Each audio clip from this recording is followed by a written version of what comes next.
saudara-saudaraku sebangsa dan setanah air, untuk menjadi bangsa yang berani, bangsa yang tidak takut tantangan, bangsa yang tidak takut rintangan, bangsa yang tidak takut ancaman. Saudara-saudara sekalian, sesungguhnya sejarah kita adalah sejarah dengan penuh kepahlawanan, penuh pengorbanan, penuh keberanian. Tidak hanya pemimpin-pemimpin, tapi keberanian rakyat kita menghadapi segala tantangan, bahkan invasi-invasi dari bangsa lain. Saudara-saudara sekalian, kita faham dan kita mengerti bahwa kemerdekaan kita bukan hadiah. Kemerdekaan kita dapat dengan pengorbanan yang sangat besar.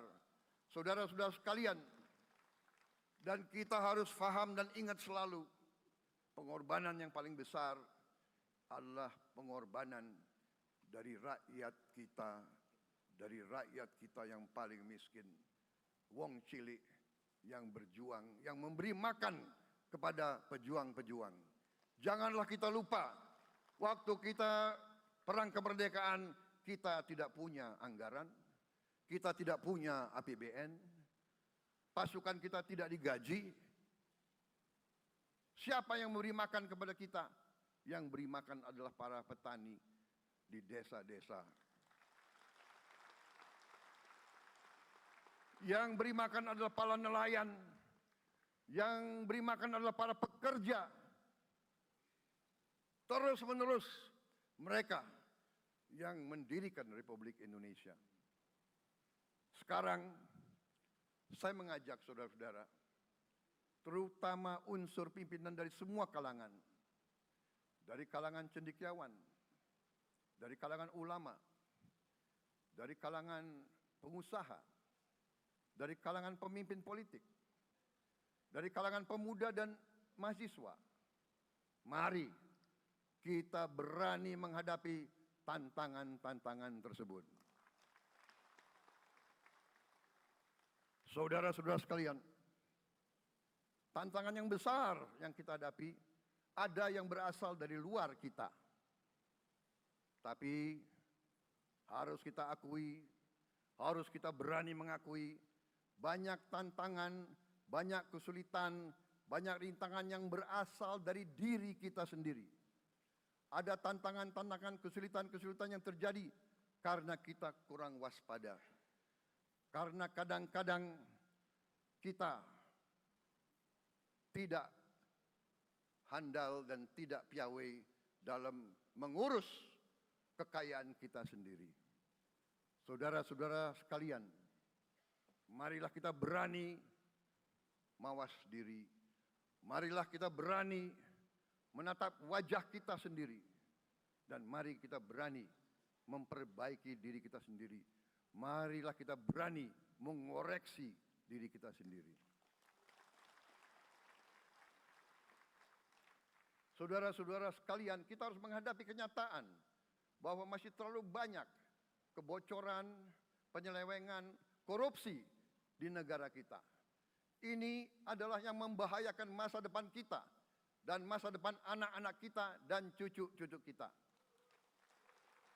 Kita harus berani mengakui terlalu banyak kebocoran-kebocoran dari anggaran kita, penyimpangan-penyimpangan, kolusi di antara para pejabat politik, pejabat pemerintah di semua tingkatan, dengan pengusaha-pengusaha yang nakal, pengusaha-pengusaha yang tidak patriotik. Janganlah kita takut untuk melihat realita ini. Kita masih melihat sebagian saudara-saudara kita yang belum menikmati hasil kemerdekaan. Terlalu banyak saudara-saudara kita yang berada di bawah garis kemiskinan. Terlalu banyak anak-anak kita yang berangkat sekolah tidak makan pagi. Terlalu banyak anak-anak kita yang tidak punya pakaian untuk berangkat sekolah. Saudara-saudara sekalian, kita sebagai pemimpin politik, jangan kita terlalu senang melihat angka-angka statistik yang membuat kita terlalu cepat gembira, terlalu cepat puas, padahal kita belum melihat gambaran sepenuhnya. Kita merasa bangga bahwa kita diterima di kalangan G20. Kita merasa bangga bahwa kita disebut ekonomi ke-16 terbesar di dunia. Tapi, apakah kita sungguh-sungguh paham? Apa kita sungguh-sungguh melihat gambaran yang utuh dari keadaan kita? Apakah kita sadar bahwa kemiskinan di Indonesia masih terlalu besar? Apakah kita sadar bahwa rakyat kita dan anak-anak kita banyak yang kurang gizi? Banyak rakyat kita yang tidak dapat pekerjaan yang baik.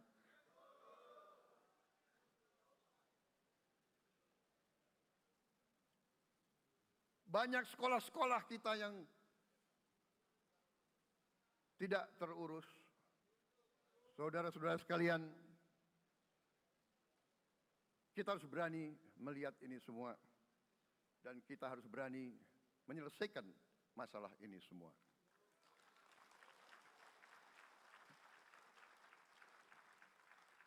Saudara-saudara sekalian, saya mengajak kita semua, marilah kita berani melihat kenyataan.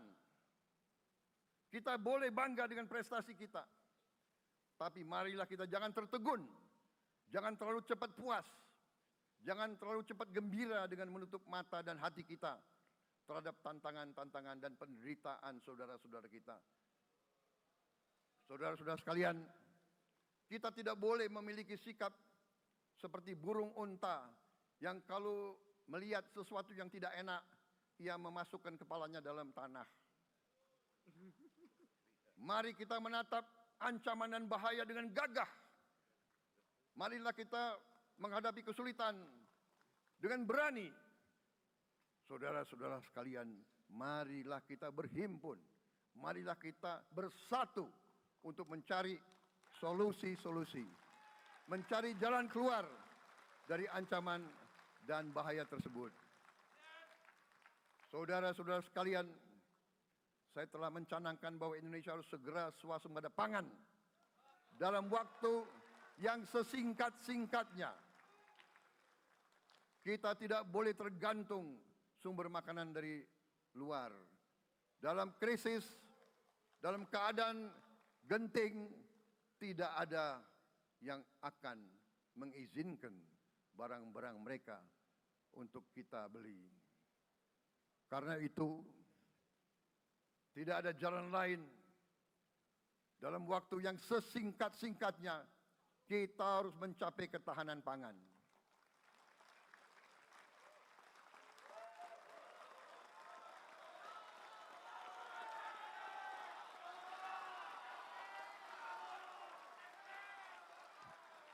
Kita harus mampu memproduksi dan memenuhi kebutuhan pangan seluruh rakyat Indonesia. Saya sudah mempelajari bersama pakar-pakar yang membantu saya. Saya yakin paling lambat 4 sampai 5 tahun kita akan swasembada pangan. Bahkan kita siap menjadi lumbung pangan dunia.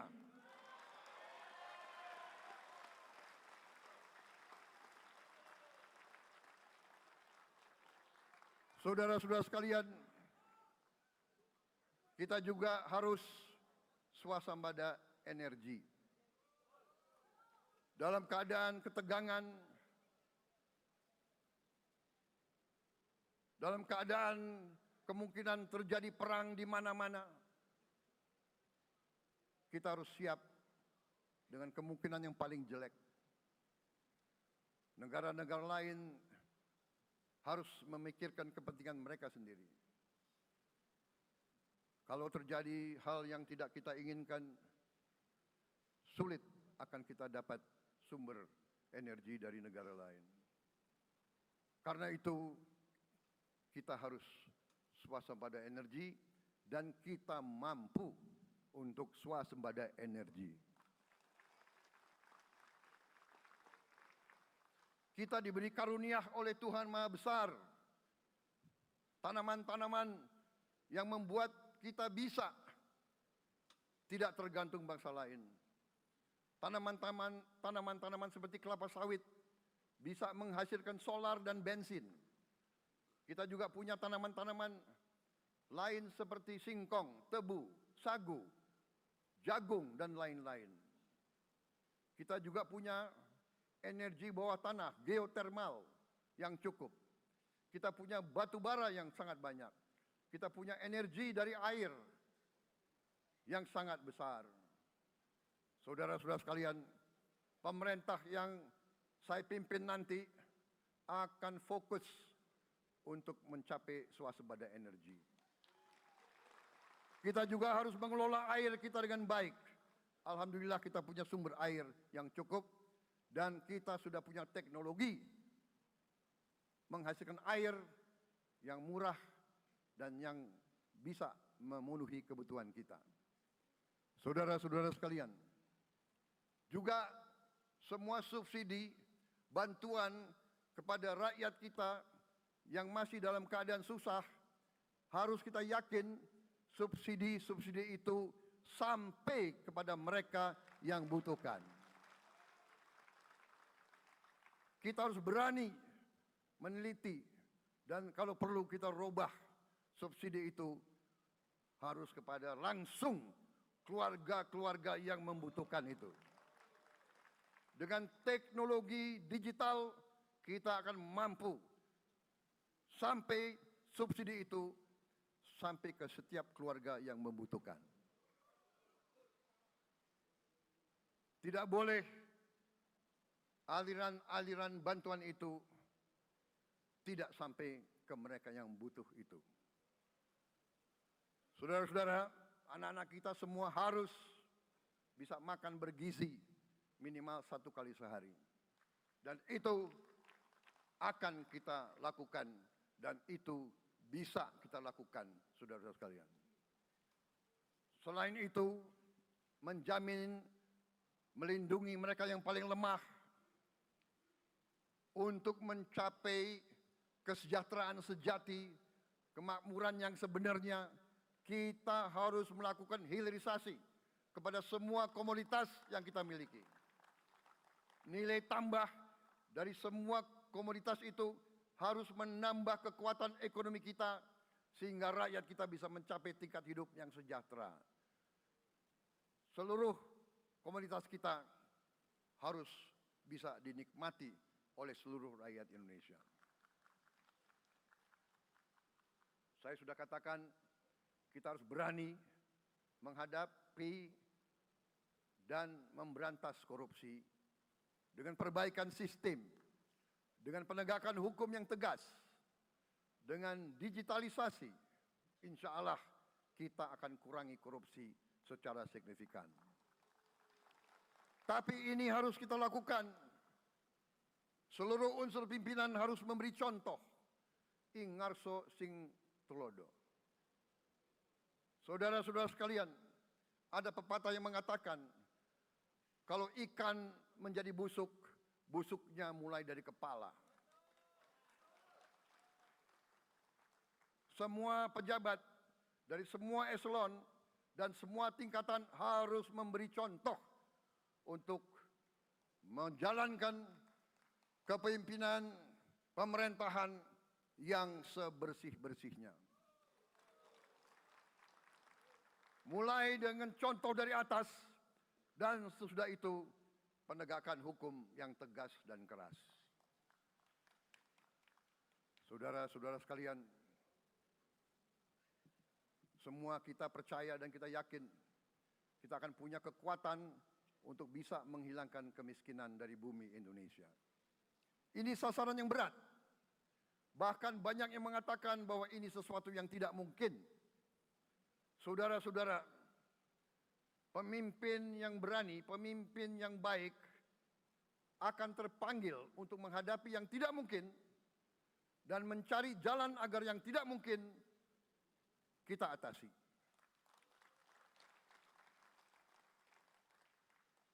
Bangsa yang berani adalah bangsa yang bisa bikin yang tidak mungkin menjadi mungkin. Saudara-saudara, di tengah itu cita-cita yang begitu besar, yang begitu kita idam-idamkan, kita perlu suasana kebersamaan. Kita perlu suasana persatuan. Kita perlu kolaborasi kerjasama, bukan cekcok yang berkepanjangan. Kita perlu pemimpin-pemimpin yang tidak caci maki, pemimpin-pemimpin yang arif, yang bijaksana, yang mengerti dan cinta budaya dan sejarah bangsa sendiri, yang bangga dengan adab, tradisi, dan adat bangsa kita sendiri. Kita dari sejak dahulu, pemikiran, kehendak, dan rancang bangun pendiri-pendiri bangsa kita, dari sejak awal bangsa ini berdiri, kita ingin menjadi bangsa yang berdemokrasi. Kita menempatkan kedaulatan rakyat setinggi-tingginya. Dalam dasar negara kita, Pancasila, kerakyatan merupakan sendi utama dari kelima sila yang kita junjung tinggi. Kerakyatan yang dipimpin oleh hikmat kebijaksanaan dalam permusyawaratan perwakilan. Kita menghendaki kehidupan demokrasi, tapi marilah kita sadar bahwa demokrasi kita harus demokrasi yang khas untuk Indonesia. Demokrasi yang cocok untuk bangsa kita.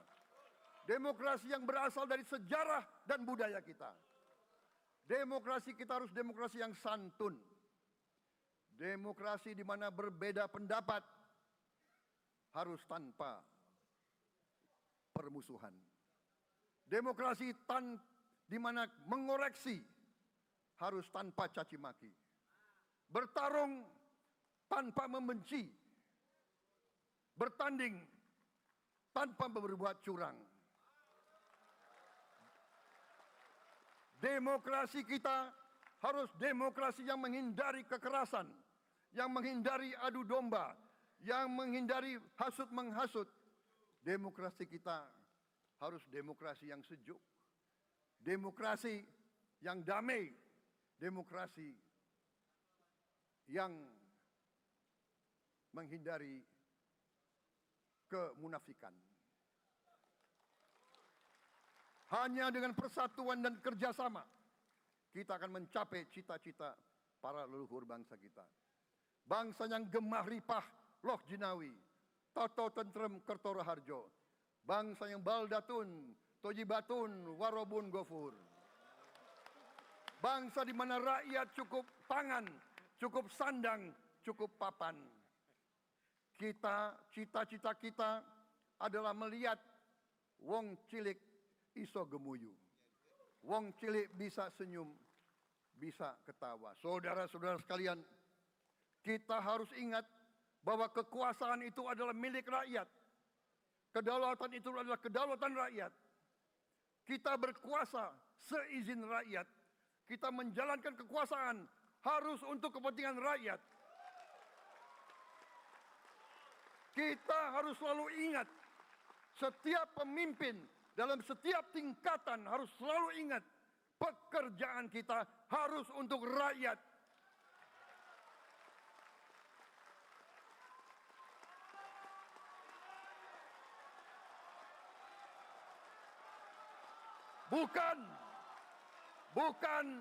Bukan kita bekerja untuk diri kita sendiri. Bukan kita bekerja untuk kerabat kita. Bukan kita bekerja untuk pemimpin-pemimpin kita. Pemimpin yang harus bekerja untuk rakyat.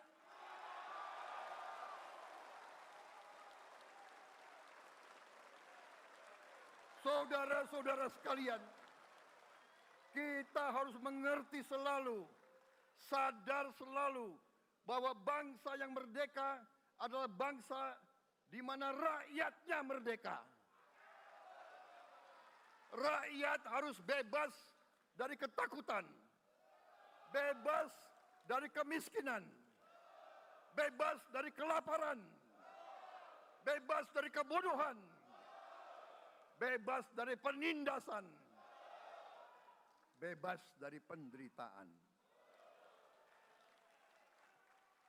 Saudara-saudara sekalian, masih ada saudara-saudara kita usianya di atas 70 tahun masih menarik becak. Ini bukan ciri-ciri bangsa yang merdeka. Hanya kalau kita bisa wujudkan itu, kalau kita bisa wujudkan keadaan di mana rakyat kita sungguh-sungguh merasa dan menikmati kemerdekaan, baru boleh kita sungguh-sungguh puas dan bangga dengan prestasi Indonesia merdeka.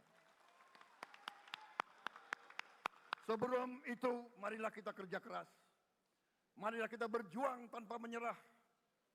Mari kita menghimpun dan menjaga semua kekayaan kita. Jangan mau kekayaan kita diambil murah oleh pihak-pihak lain.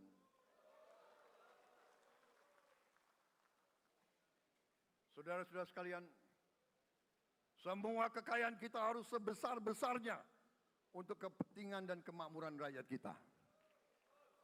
Saudara-saudara, dalam sejarah politik, hal ini mudah diucapkan, tidak mudah untuk kita capai. Tapi kita bisa capai kalau kita bersatu dan bekerja sama. Marilah kita bangun masa depan bersama. Marilah kita menganggap rekan-rekan kita, walaupun berbeda suku, berbeda agama, berbeda partai, berbeda golongan, kita adalah sama-sama anak Indonesia. Bertanding, semangat. Sesudah bertanding, mari kita berhimpun kembali. Presiden Joko Widodo mengalahkan saya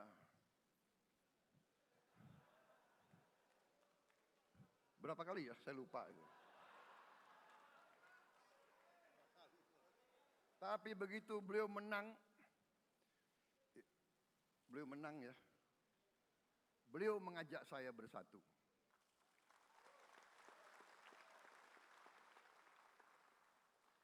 Dan saya menerima ajakan itu. Sekarang saya yang menang. Dan saya mengajak semua pihak, ayo bersatu.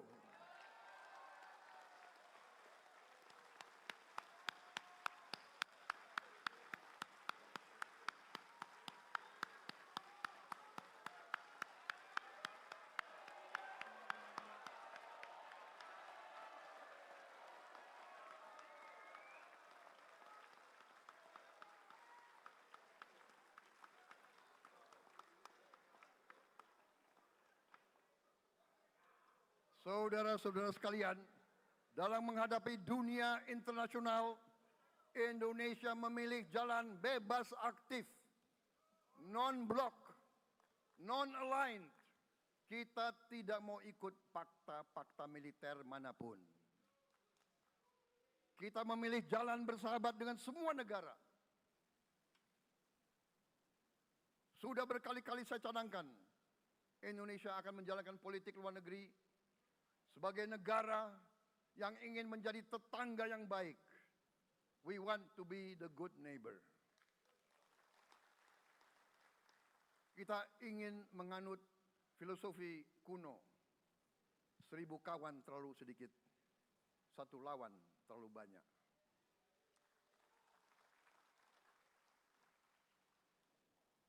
Saudara-saudara sekalian, dengan demikian kita ingin menjadi sahabat semua negara. Tapi kita punya prinsip. Prinsip kita adalah prinsip anti penjajahan.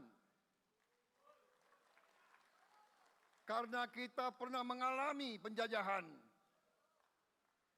Kita anti penindasan. Karena kita pernah ditindas. Kita anti rasialisme. Kita anti apartheid. Karena kita pernah mengalami apartheid. Waktu kita dijajah, kita bahkan kita digolongkan lebih rendah dari anjing. banyak prasasti-prasasti dan marmer, banyak papan-papan di mana disebut Honden and Inlander Verboden. Saya masih lihat prasasti di kolam renang Manggarai tahun 78. Honden and Inlander Verboden, saudara-saudara. Karena itu, kita punya prinsip, kita harus solider, kita harus membela rakyat-rakyat yang tertindas di dunia ini. Karena itu, kita mendukung kemerdekaan rakyat Palestina.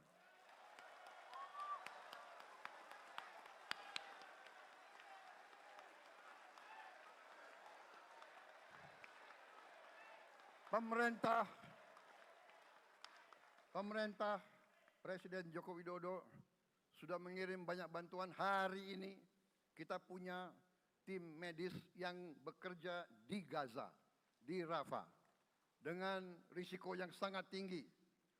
Dokter-dokter kita, perawat-perawat kita sudah bekerja sama di Rafah, di Gaza bersama saudara-saudara kita dari Uni Emirat Arab.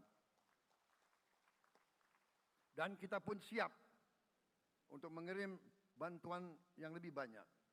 Dan kita siap untuk evakuasi mereka-mereka yang luka dan anak-anak yang trauma dan korban. Kita siapkan semua rumah sakit tentara kita dan nanti rumah sakit lain untuk membantu saudara-saudara kita yang menjadi korban perang yang tidak adil. Saudara-saudara, kita menjadi bangsa yang harus berterima kasih kepada generasi pembebas, kepada Bung Karno, Bung Hatta, pahlawan-pahlawan yang lain, I Gusti Ngurah Rai, Kapitan Patimura, Sultan Hasanuddin, Teku Umar, Cut Nyak-Din, semua pahlawan yang tidak bisa kita sebut satu persatu. Tapi mereka yang membayar saham kemerdekaan dengan darah dan air mata mereka. Kita bersyukur kepada Presiden dan Proklamator pertama, Bung Karno, yang telah memberi kepada kita ideologi negara, Pancasila.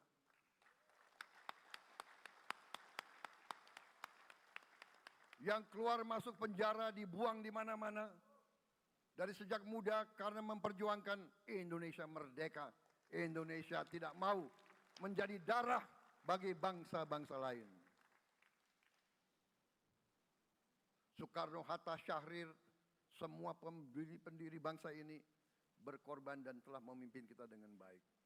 Kita juga bersyukur kepada Presiden Soeharto yang banyak jasanya dalam menyelamatkan dan mengamankan ideologi Pancasila itu sendiri, yang telah meletakkan dasar bagi Indonesia yang modern. Kita berterima kasih kepada Presiden Habibie yang telah membuat dasar untuk kita meraih dan menguasai ilmu pengetahuan dan teknologi. Kita berterima kasih kepada Presiden Abdurrahman Wahid yang telah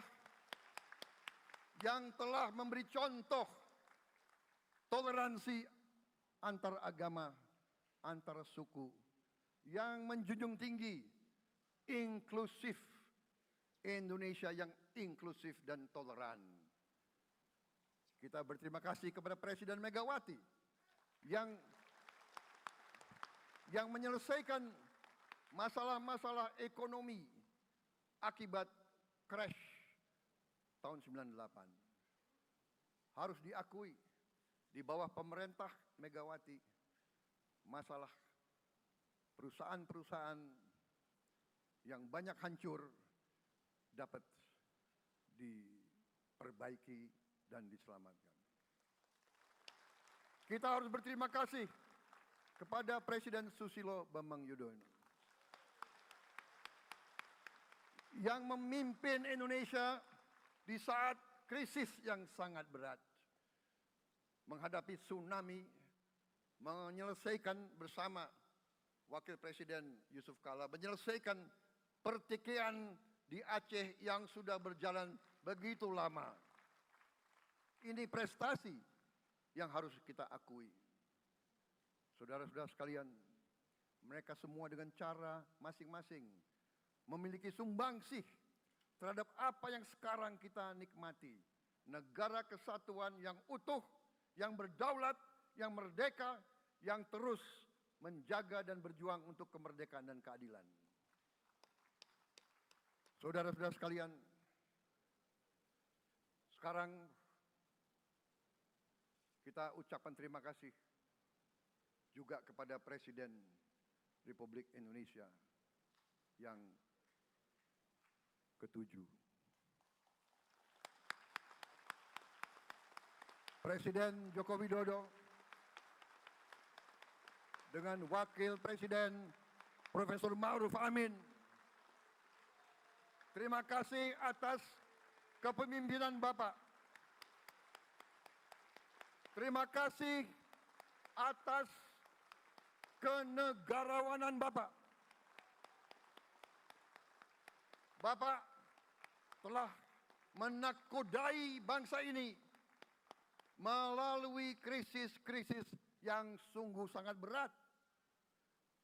Jangan kita merasakan hari ini. Ingat waktu COVID, kita bahkan keluar dari rumah kita takut. Saya saksi, saya menterinya beliau, semua pihak dalam dan luar negeri telepon terus, menekan beliau terus, minta lockdown, lockdown, lockdown. Beliau menolak.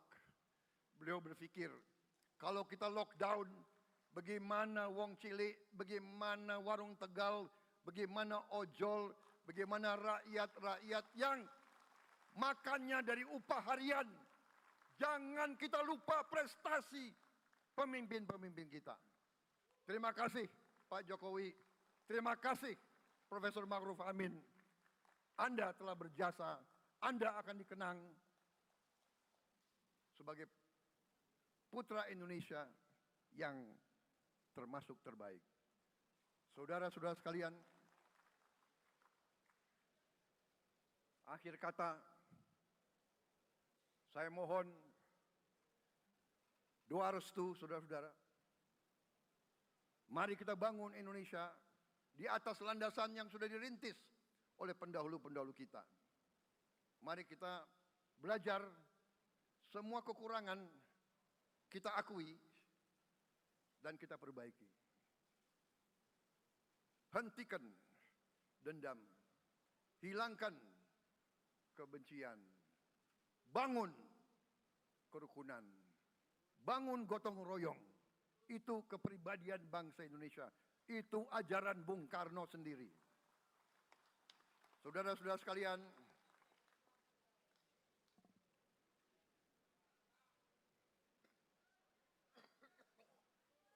kami siap melanjutkan estafet kepimpinan. Kita siap bekerja keras menuju Indonesia Emas, menjadi bangsa yang kuat, merdeka, berdaulat, adil dan makmur. Kita tidak mau mengganggu siapapun, kita tidak mau mengganggu bangsa lain, tapi kita juga tidak akan mengizinkan bangsa manapun untuk mengganggu kita. Semoga Tuhan yang Maha Besar, Allah Subhanahu wa Ta'ala, yang memiliki sekalian alam, semoga melindungi kita semua. Semoga menyertai kita semua dalam perjalanan kita, dalam pengabdian kita kepada bangsa, negara, dan rakyat kita. Kita juga berdoa kepada Yang Maha Kuasa agar tamu-tamu agung kita, mereka-mereka yang datang dari jauh, akan kembali ke rumah mereka masing-masing dalam keadaan aman dan dalam keadaan terus bersahabat dengan kita, saudara-saudara sekalian. Wassalamualaikum warahmatullahi wabarakatuh.